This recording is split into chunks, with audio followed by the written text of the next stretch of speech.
we're going to go into our first map. This is going to be back on Fighting Spirits. Mirror matchup here. SACSRI versus HyuN.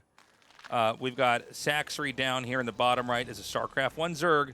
HyuN in the bottom left as a StarCraft 1, StarCraft 2, excuse me, Zerg here. So both players sharing the bottom. Guys, this tournament is proudly brought to you by the Lords of the Realm.world. That's the leading decentralized autonomous organization experimenting with the marriage of blockchain and gaming. They provided us with the prize pool. We love them for that. Thank you so much. Use the command realms. Check out their site. Give them some love. They are making events like this possible because the pros, they got to duke it out for a little bit of cash. A little bit of dough. A little bit of dough. A little bit of mun-mun. So, we've got pool first here from SACSRI. You don't have anything yet for HyuN. And it's going to be a hatchery first, which I got to say, I'm sorry, hatchery after pool is what I meant to say. No, it's hatch first for okay. HyuN. Yep. I actually was looking at SACSRI, but I should have just said you're right. Yeah, HyuN did to go hatch first. I could have recovered from that and looked smart. Yeah, I'm curious if this is actually going to do anything, because obviously the lings are going to be out way in advance in terms of just in general how you can actually get them out on the map. Also, the scouting... Oh, never mind. The scouting's not going to be an issue, because the Overlord will just see that they are indeed both on the bottom side of the map. StarCraft 1 Zerg does have, like, boxing gloves on. Yeah, wow, you're right. He does have little... Yeah. Well, he has little tiny gloves. Yeah, he's got little gauntlets on. Yeah, he's got... they look more like crab claws, almost. Yeah, a little bit. But these guys, yeah, oh my god, these guys are ready to just bust your face off. Oh my god. So, both sides, well, hold on. We have, was that 6? Yeah, 6 lings coming across the map. 2 are going to be out here for HyuN, going into the Baneling Nest as well. I mean, he's not going to have enough lings here to be able to initially, yeah, I was going to say, deny this hatch from even being canceled. So that's going to be at least a win there for SACSRI, but I don't think much else is going to be able to get done here because there will be a few lings. There will be a queen coming out soon as well. You might get one drone if he's lucky with the micro, and actually will be able to get that. So not too bad. Gets a couple lings as well. So SACSRI actually doing pretty good with this opening right now, but the Baneling Nest is still going to be coming finished here, and it was actually scouted. So SACSRI will know that he's going to be playing against Banelings, going straight into a lair and straight into a couple of creep colonies to get some Sunkens out. So, look, I mean, the hatchery survives. That's the most important thing. When you see pressure builds like that, the idea is you want to pop the hatchery. The queen's going to come down here. This is another feature in StarCraft, SC Evo, ZVZ, is that the queen is very, very healthy as far as defending the base and kind of getting the larva out. StarCraft 1, Zergs, do their larva comes out a little bit more quickly, and it's a little bit easier for them to just throw down macro hatches. But yeah, this is, at this point in time, just kind of developing into a standard ZVZ. No Baneling bust that won the game. No crazy Ling all-ins pre-Banelings that ended it. So we're getting into, I guess, mid-game here, ZVZ. Part of the reason why I was talking so much about this being very short is I was worried it might just end and we would have to, instead of doing play-by-play, just kind of explain, okay, well, this might be just too hard to stop. But instead, we're here now. Yeah.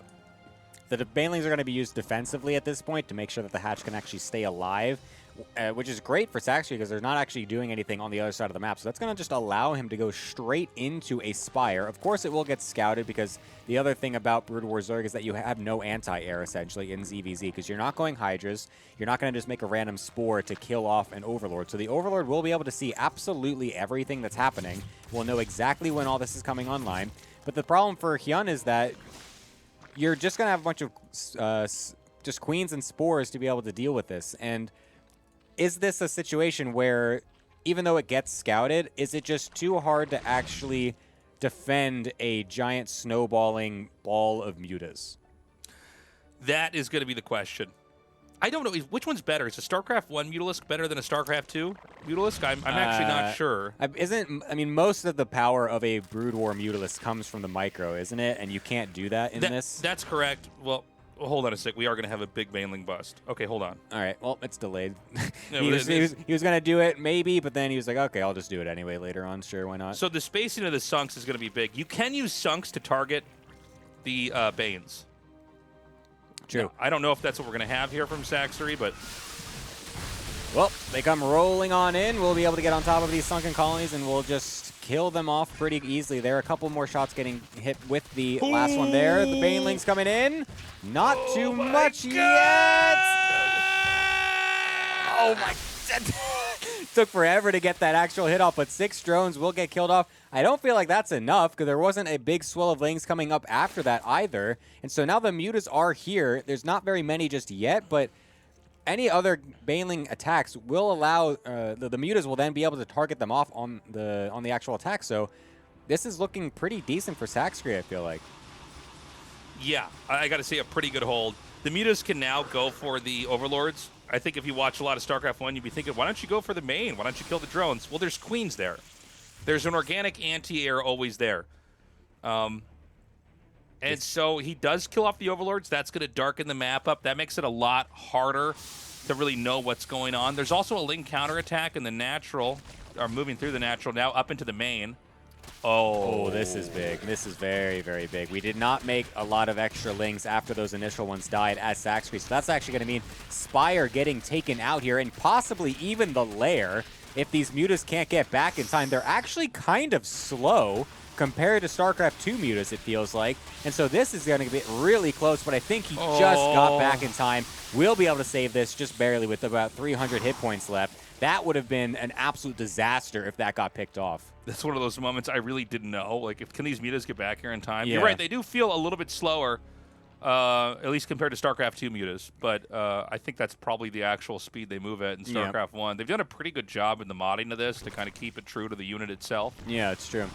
Oh, something else, the way that this works is that Spores do extra versus bio because of the fact that Universe Muta was so volatile earlier on in StarCraft 2's history. So they're actually still going to be pretty decent against these mutas as well.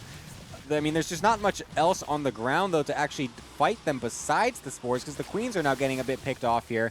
But if the Spores... Actually, it's not going to matter too much here, because these Lings are just going to be able to kill this natural as well. I feel like SACSRI is still just going to be able to just turn this on HyuN. Yeah, I got to say, I'm really appreciating the power of the StarCraft 1 Zerg here. I think in my mind, as far as, like, theory crafting goes, I just thought there's no way StarCraft 2 Zerg could beat StarCraft 1 Zerg, but... Or could lose to it, excuse me, and here we are. The Lings are going to spill through here. I think this is actually game because the Queen's going to go down. The drones are not going to be able to protect the Spores, and there's no other tech to counter the mutas. So once Spores go down, that's going to be it. GG. HyuN taps out, and SACSRI takes game number 1 in the second best of 5. Yeah, I think that was just a really good choice of opener from SACSRI there to just put the pressure on HyuN first. And I think maybe it was a bit... I don't know. I don't think greedy is the right word, but just I think that HyuN should have leaned into the whole Baneling thing a little bit harder. Because going for hatch first, yeah, it's a 4-player map and all, and, you know, it's the safe thing to do, kind of. Like, it's the overall just general build you do. But, I mean, you have Banelings against a player that doesn't in the same matchup. Surely that just means you can just rush for that and just end it. Yeah, I mean, I agree. I think there's a reason why... Whenever you have like a new RTS, or in this case a new SC2 mod, you tend to see rushes not only happen more, but pay off more, because people haven't really figured out all the nuances to both developing and not dying. And that includes even things like over-defending. You can have somebody who doesn't die to a rush, but they've invested too much in actually defending, and they're behind in another way. So I would have liked to have seen HyuN do that. I feel like as SC Evo goes on and on, I want to see more hardcore Baneling bus basically labbed out so that you can